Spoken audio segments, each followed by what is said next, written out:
Shalom, shalom, everybody. Welcome back to another episode of the Pulse of Israel here in our eternal and ancestral homeland, the land of Israel, in our eternal, beautiful, biblical, and indivisible capital, Jerusalem, since King David's time. Today, I am speaking with a... Let's see. I'm gonna try. Let's see how you like my introduction here, Gabe. All right. A friend, a former mayor of a United States city, Belle Harbor in Florida, and someone very active in politics in America. And can we say publicly how you're involved, right? Sure. Now, for the 2024 elections? Gabe is working with Republican candidate Ron DeSantis in Florida. So very politically astute. And the first time, actually, that I think this is really important, was introduced to you was because of your outspoken activism in using your role as a mayor of Belle Harbor in America to speak about the growing anti-Semitism in America.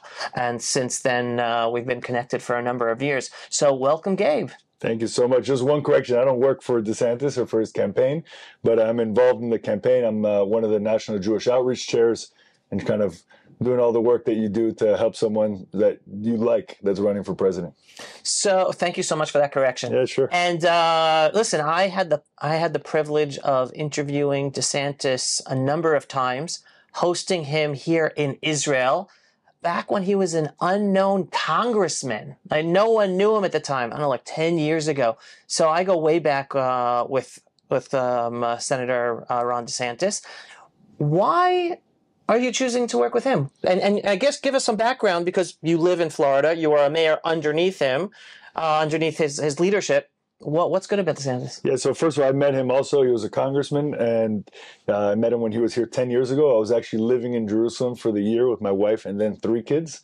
We now have two more, you know that. So there were 3 kids, and I got a phone call out of nowhere from the famous Mati Dan from Ateret Kohanim, Right. who said to me, Gabe, there's a congressman coming. I'm supposed to have dinner with him. I don't like speaking to political people. He's your age. He's coming with his wife. Can you please come? I don't even like speaking English. Can you do it with me? So I said, sure. I didn't even know who it was. And we went to dinner. Oh, he didn't even make the Florida connection. He had no clue. He just said someone asked him to host, someone that was bringing him asked him if he can host. So he hosted then, and they had just, I think, acquired the hotel where Mark Twain stayed, where he wrote his book, and talked about how Jerusalem was like an empty Not Ron wasteland. DeSantis. Mati Dan works for Ateret Kohanim. They purchased this building in the Old City. If you have never visited this historic building for Americans, because Mark Twain wrote his book there. Yes. Yeah. So DeSantis, we had dinner with DeSantis and his wife Casey, and it was, first of all, an incredible dinner, and really substantive, and having these discussions. And usually, we've hosted over many years many members of Congress and elected officials related to Israel and just Zionism and things like that. And it was just another level. As a young guy who knew so much about the region, turns out he studied history in college, so he was kind of reminded me in that way, like when you had a conversation with like a Newt Gingrich, someone who just was a history book. And that's the amount of detail he knew about the Middle East and Israel and religiously as well.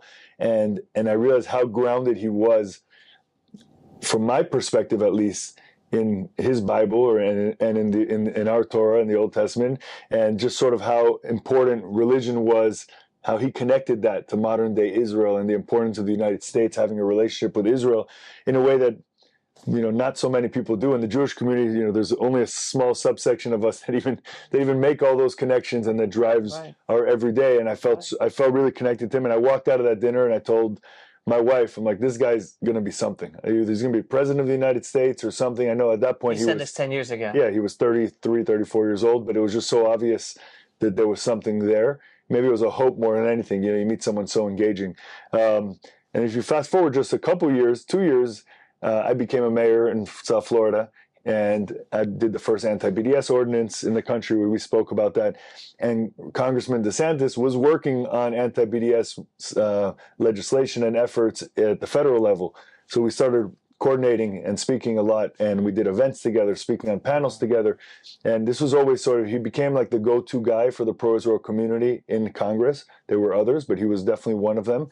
And then he continued sort of in that vein. People forget, but when Trump was elected president, the first thing he did a few months later vis-a-vis Jerusalem was he signed the waiver to push off moving the embassy to Jerusalem, which had been done every 6 months Right. for the last 30-something years. And it was a huge disappointment for the community because he said he was going to move the embassy. We were expecting it. So I got a call from then Congressman DeSantis, and he said, I got to make a stink out of this. We got to keep the pressure on to get him to move the embassy. I'm going to go to Jerusalem and visit all the sites that the U.S. owns in Jerusalem. And then I'm going to call a hearing, and that way I can have an educated discussion about it. I want to see the sites and see what's viable. And I was with him on that trip, showing him the various places in Jerusalem. So I know because that was on a Sunday or on a Friday, because he called me and said, come with me. I said, sure, when are you going? He says, we arrive Friday, and we'll be there all day Saturday, and then Sunday night we come back. I'm like, I can't, it's Shabbat. And he's like, but it's for Israel. I'm like, that's not how it works. Like, I can't. So exactly, he came on that trip. He made a press conference in the King David, Right. which you were probably at, and then he called the hearing and he started continuing that pressure. Then he ran for governor, and like you were saying, I was mayor, and governor, not senator, right? Yeah, so he ran for governor. He became governor. He actually ran for senator first when Rubio was going to step down, and then he switched races and ran for governor.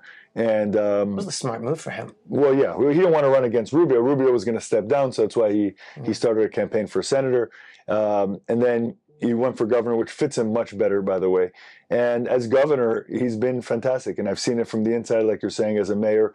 And just as a resident of the state of Florida, there's, people, everyone can talk. People like us who could sit on camera and speak, right? People can write things.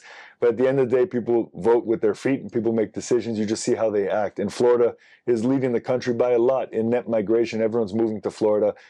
People, the antis will say, well, it's because you have no income tax. We've had no income tax since time immemorial, right? So What's changed? And what's changed is local and state government had become overbearing on citizens and on residents all over the country, in some fronts, and then in other fronts have let their cities and states run amok with crime and different issues on the quote unquote culture wars, which is really affecting people's lives in the sense that you're sending your kids to public school, especially, and you don't know what these teachers are teaching them. And this is not something that was being taught 5 to 6 years ago. Suddenly you have all these activists, and the teachers feel emboldened that they can cross the line and push their personal agenda. And it's not about what they do with their lives, whoever it is that are speaking that. Everyone can do whatever they want from my perspective, but don't push it on our children, right? And those were the issues that were happening all over the country.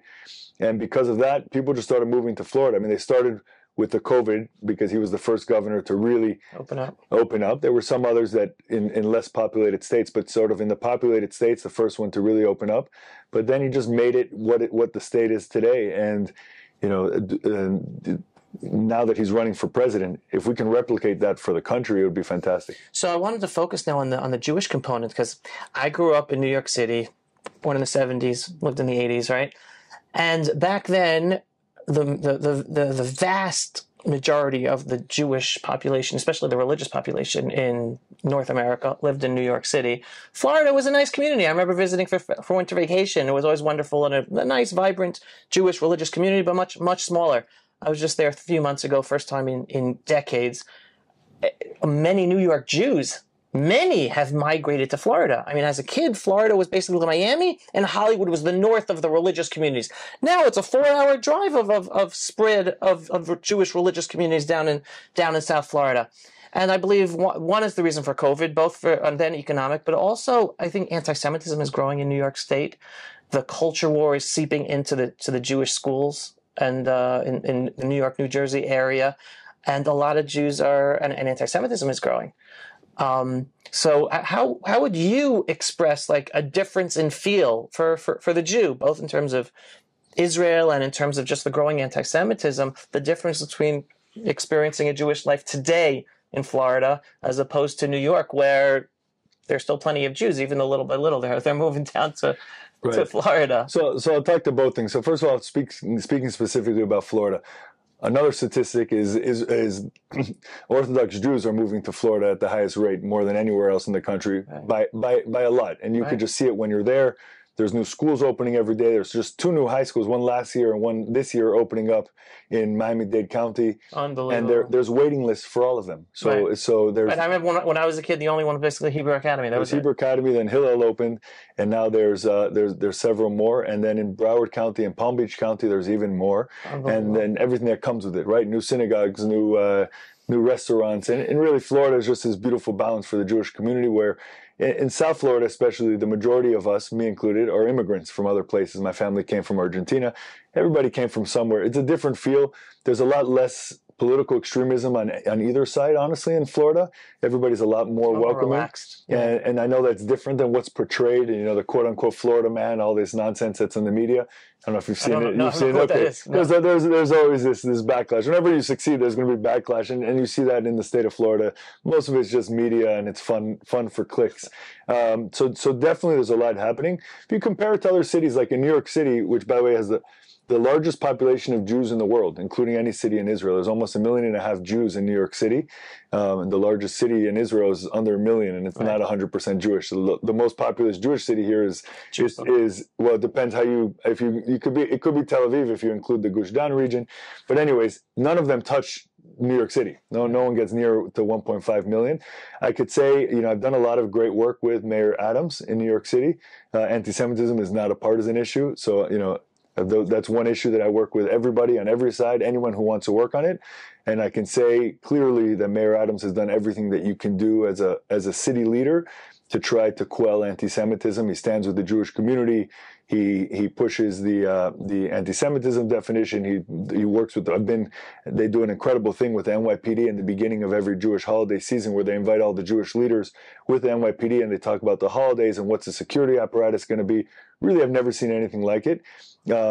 The problem is the Jews don't live in a vacuum. So we're living in a time and in a city where crime is rampant in New York City, and there's a lot of homelessness, and you have the migrant issue in New York City, which is causing a lot of issues as well.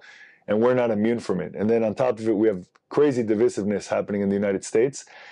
Israel, everyone here thinks it's unique, where there's a divided society right now. In the United States, it's much worse. Different situation, but it's equally as divided. And there's not really a sense of a common mission that we have here, that you have here in Israel, that there is here in Israel. Right. And I think I'd love to talk about that a little. Oh, please. But at the end of the day, people are moving to Florida for all those reasons, because the mayors there also are working on this. The governors, this last year, the governor passed the toughest anti-Semitism legislation in the country. He just gave $8,500 per student as a scholarship that goes to any private parochial religious school. Oh, wow. So, that's the charter? No, it's a new program right now. It's a full, totally new program, and everyone can apply and get $8,500 scholarship from the state to go to private school.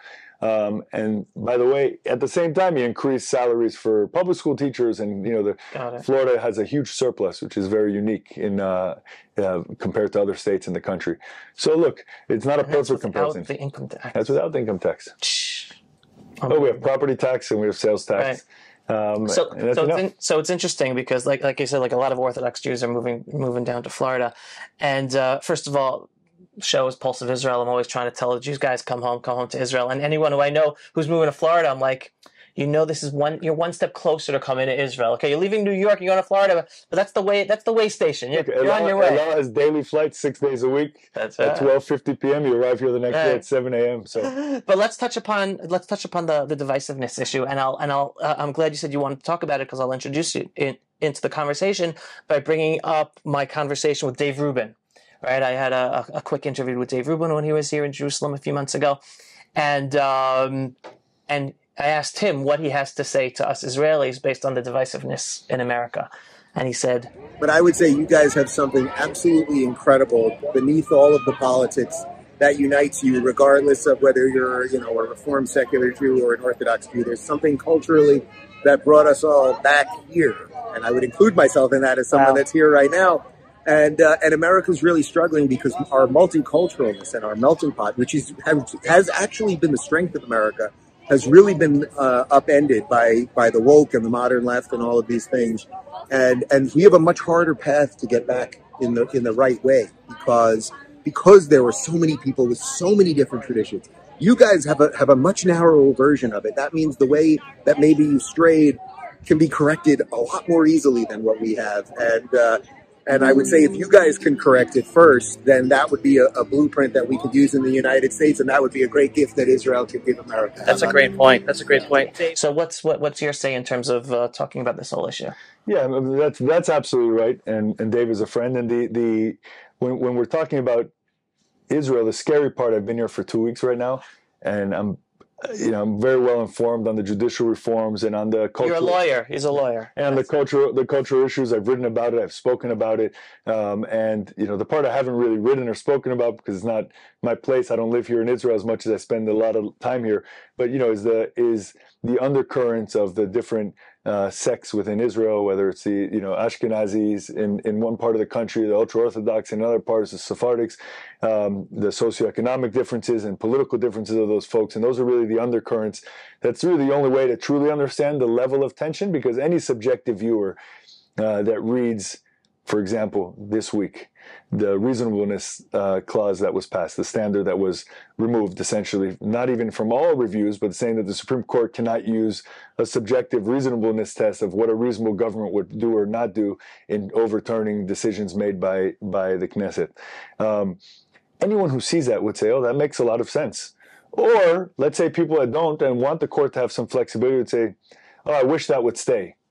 But nobody that looks at that subjectively or in a vacuum, to be fair, would say that would be a cause for hundreds of thousands of people to be marching on the streets or calling for civil war, God forbid, or for the level of hysteria that you're seeing. Right. And in fairness to those who are so upset about it, you have to look at it in context. And then the question is, what's the context? The scary part of it, and I'm glad to dive into it or not, but the scary part of all of it is what we spoke about before, is the difference always between the state of Israel and other countries. The question has always been, what's the magic? Why is it? So the book Startup Nation, by Dan Senor and Singer was written, and it was, this incredible thing, which basically was like, their answer was, the reason why this country has been so successful is likely because of the military culture and the Jewish mother and, that sort of thing. But I think it's something a lot bigger than that, without even talking about the fact that the state of Israel itself is a miracle and God controls the world. But if we're talking about things that we can control and see here, is the common sense of purpose and mission, where everybody's driving in the same direction or rowing in the same direction, is the most powerful thing that a nation or a society could have. And what's really scary in looking at the undercurrents and the discussions from pretty high-level people during the judicial reform fights here is statements that are the polar opposite of that.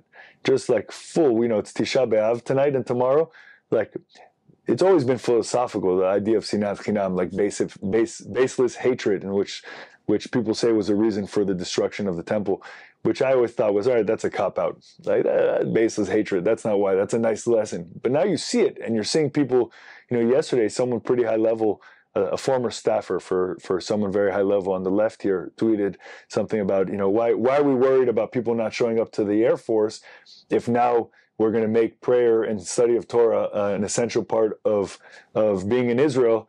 Our prayers will protect us, being sarcastic. I mean, that's like real disgusting rhetoric that'll divide the country. And it's like, I wish they saw the full puzzle. And maybe because I'm on the outside a little bit, I can, and I love Israel as much as anybody here, is in where, the people want Israel to stay a democratic state. Everybody does. Without the ultra-Orthodox, the numbers aren't even there. So we as a society, Israel as a society, needs the ultra-Orthodox for two reasons. One, to keep a Jewish identity of the country, as defined by Ben-Gurion, who is not a religious guy, right. But also just by sheer numbers, right? Because if they're the reasons why, they as a group are the sole reason why Israel has a safe democratic majority in Israel. So there is a value there. Then you take the religious Zionist community, approximately 50% of officers in the military, and more than that in the combat units, are religious Zionists. You take them out, then the military will likely be weaker, definitely. Or if they stop settling in Judea and Samaria and in areas like that, the whole country will fall, because people don't realize how close that is to the areas on the west coast in Israel where people live this beautiful startup nation life. If there weren't people living just down the street, it would be a much more different situation. And all those folks also need the Jews that are in Tel Aviv that are driving the engine of the economic engine. Right. So it's really all of it together. And somehow today that's being lost. And I'm hopeful, because I'm an eternally optimistic person. I'm hopeful that that's going to come back. And that's, I think, what Dave was likely talking about, and that it'll come back at some point when the hysteria dies down and the leaders on all sides start focusing on that. Like, hey, we can have a lot of fights, but remember, we're all going in the same direction, and we have to continue to go in that direction. No, 100%. And I think I'm not even in the mindset of saying it's going to come back. I think it's still here. like you mentioned before, the media likes to pick up on stories, and the media is a big part of this whole story playing aside. Like even in America, it always focuses on the extremes and creates more tension and more of a story out of things than they actually are. Because I'll give you the example of two different videos.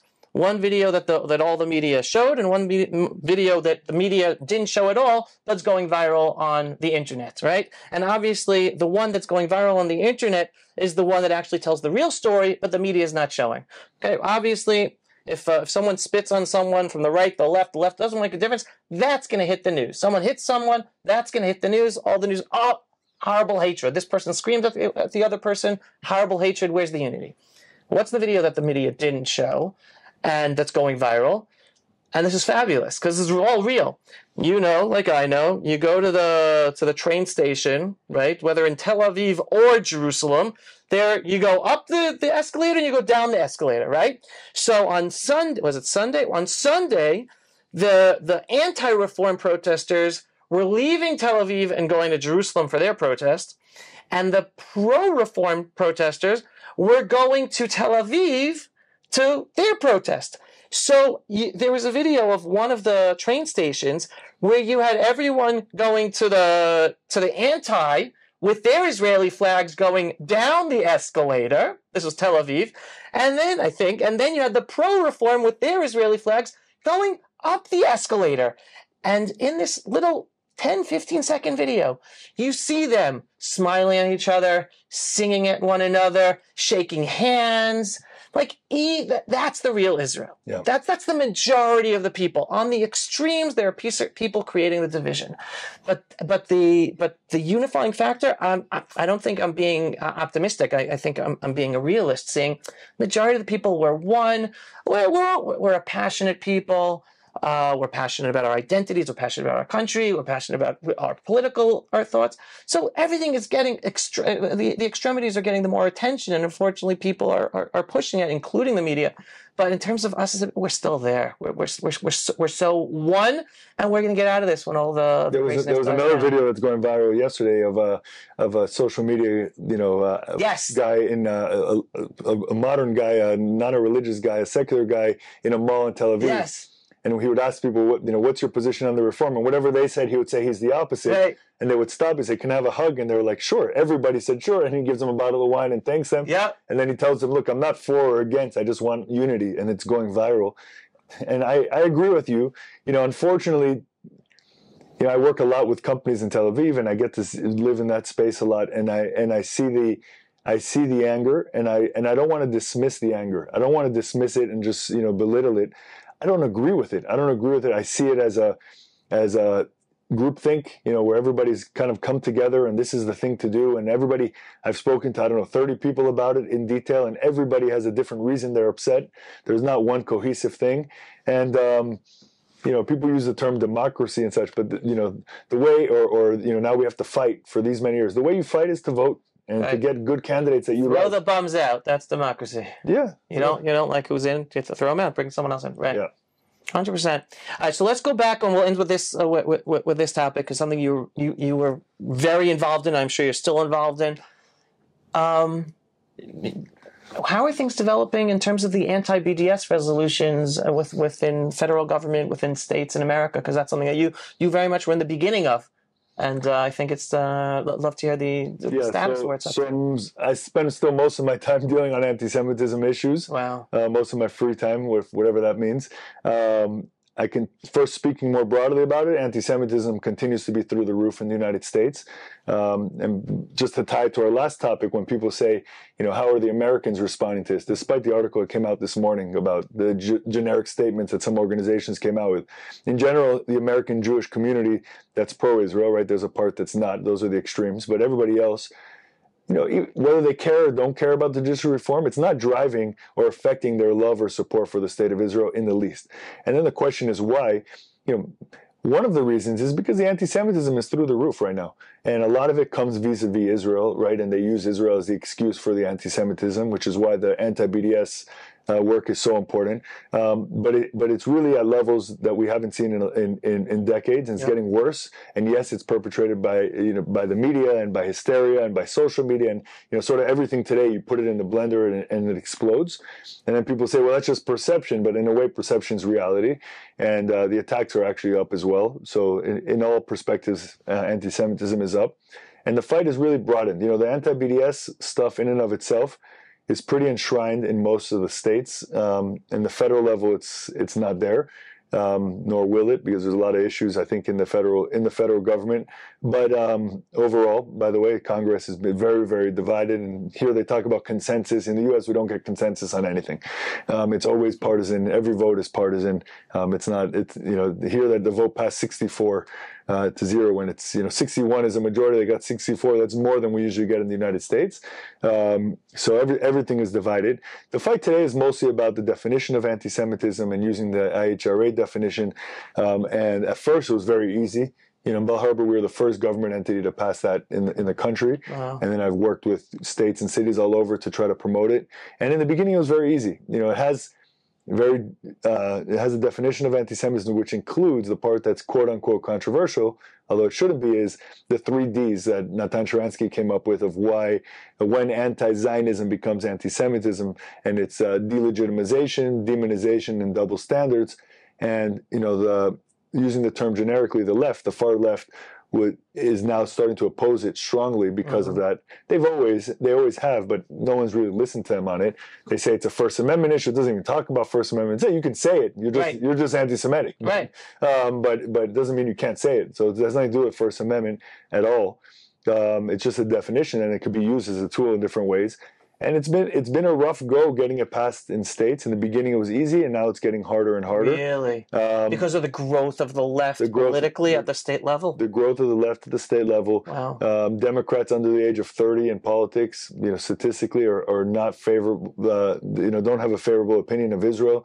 The whole thing we've been looking at for years of intersectionality, where all the different groups on the left have come together to try to fight each other's fight. It's been effective. Except anti-Semitism. Oh no, the Jews are on the wrong side of that ledger. No, right. That's always the hypocrisy of the... It's good versus bad, strong versus weak. If that same movement would have come out 30 years ago when Israel was a weaker country, Israel probably would have been, and the Jews would have been on the correct side, the safe side of the ledger. But now that Israel is strong, and the Jewish people again are strong in the United States and have good positions in government and in the economy and are doing great things, we're the most charitable group by far statistically in the country. All these things where we affect society despite our very small size of less than 6 million Jews in the United States out of over 300 million people. The impact is felt. So the anti-Semitism is through the roof, and we're working through it. It's BDS, it's the anti-Semitism definition, it's anti-Semitism commissions that are being formed. I'll just touch briefly. The White House did something that in practice, or if in theory, should have been great. They created this anti-Semitism task force, came out with a report, but a few really scary things came out of it. It shows the politicization of such important issues. I said earlier that anti-Semitism isn't a political issue. It's not a partisan issue. But for that task force, it turned out to be anti-Israel, anti-Zionism wasn't even in the report, even though it's such a significant portion of the anti-Semitism we see in the United States. They included CARE, the Council for American Islamic Relations, as part of their effort to combat anti-Semitism. There's a group that's a known anti-Semitic group who's done some real harm. They've included some of the far left groups in there as well, that it do everything they can to be anti-Israel. Now, of course, I'm not saying the president is anti-Israel or anti-Semitic. He's not. But the problem is the staff and the people around him and the younger generation in those political spaces. There's a lot more anti-Semitism, and really anti-Semitism is becoming more normalized. You can get away with it as long as you mask it a little bit with anti-Israel isms on top of it, or you tie it together with other things. You can get away with it in society today in a way you couldn't 5 years ago. And I think also on another scary level is, while you're bringing up great examples of its existence on the left and the growth on the left and even taking over the Democratic Party as a party, it's growing on the conservative right also.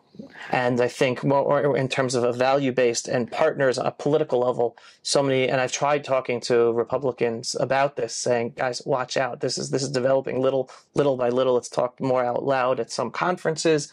And that's a scary thing where it's going to be one day it's going to be a tsunami if we can't stop it. But from the left, from the right, from the Muslims, etc. Yeah, I was speaking about it. Look, on the right, there's anti-Semitism everywhere, by the way. So there's anti-Semitism on the right as well, on the far right especially. Where you're talking about the white supremacist groups and such. They don't really have a home politically, thank God. So they bounce around. So sometimes people say, well, they support DeSantis, and then DeSantis does something pro-Israel or against anti-Semitism. They say, oh, he's owned by the Jews, and they put him on their blacklist, right? They bounce around everywhere. The good news is they haven't had political penetration in any significant way. Right. And it's not accepted politically by the party leadership. We've had some. We've had Marjorie Taylor Greene say some ridiculous anti-Semitic things before, and the RJC and all these different groups have spoken out against her, and she's had a little bit more of a shelf life than many of us would want to see. Me for sure. Speaking for myself for sure. But it's a different level on the political side. The violence and such is coming from the right, so it's just as important, where you have to protect your synagogues and your schools. That's coming from the far right. They don't have a political place in America right now. Will they one day? Hopefully not. But right now they don't have one, and we are doing a good job keeping them out of the party. Generally speaking, there's always exceptions, but generally speaking, we're keeping them out. On the left, they're being welcomed and they're being strengthened, and every day they have more and more committee assignments, more responsibilities. You look at new candidates, who's being funded as new candidates on the left, and almost across the board, in every race, there's going to be one candidate that's rabidly anti-Israel, and then right beneath that, anti-Semitic, and that's very dangerous. We have to deal with both of them. We have to deal with all of it. And we can't rest, and we just got to keep pushing forward. And the last thing I want to say on anti-Semitism is, as Jews, we can't let it define us. We have to fight back every time, but that can't be who we are. Our identity isn't a group of people who fight against anti-Semitism. Our identity is a group of people who succeed and thrive despite the anti-Semitism. Yep. But that's not who we are. Yep. And I guess on that note, the most important message that I always try to give over, especially when I talk to the younger generation, collegiates and high school kids, is saying, guys, you guys are growing up right now in a very progressive environment where all the language you're being taught, even in schools, even in Jewish schools, about the power divide, et cetera, oppression, yada, yada, yada. I'm like, we're not playing the victim Olympics. We're not in that game. That's not what defines us. I go, but look at your history. Be proud to be a Jew. We're the most persecuted people of all of history, and indigenous people, and I always ask them, how many indigenous peoples have returned after thousands of years to be sovereign in their ancestral homelands with their holy sites and be able to stand up and defend themselves in their homeland again? I'm like, how many? And they're like, it's only one. Only us, only the Jewish people. We are the celebration of humanity. Feel proud to be a Jew. Don't let the anti-Semitism, don't let all the anti-Israel stuff get you distracted. Be proud of being a Jew. For sure. So thanks for everything you're doing, Gabe. Thanks, wonderful having this update, this schmooze with you. And keep up with the great work. Thank you so much. Everyone, former mayor of Belle Harbor, Gabe Groisman, out there on the front lines in so many ways, both for all Americans, Floridians, and for all of us Jews. Signing off for another episode of the Pulse of Israel here in our eternal and ancestral homeland, the land of Israel, in our eternal, beautiful, biblical, and indivisible capital, Jerusalem, since King David's time. Shalom, everyone. Thanks for watching. Pulse of Israel, frontline videos from the Holy Land. Support our work by donating today.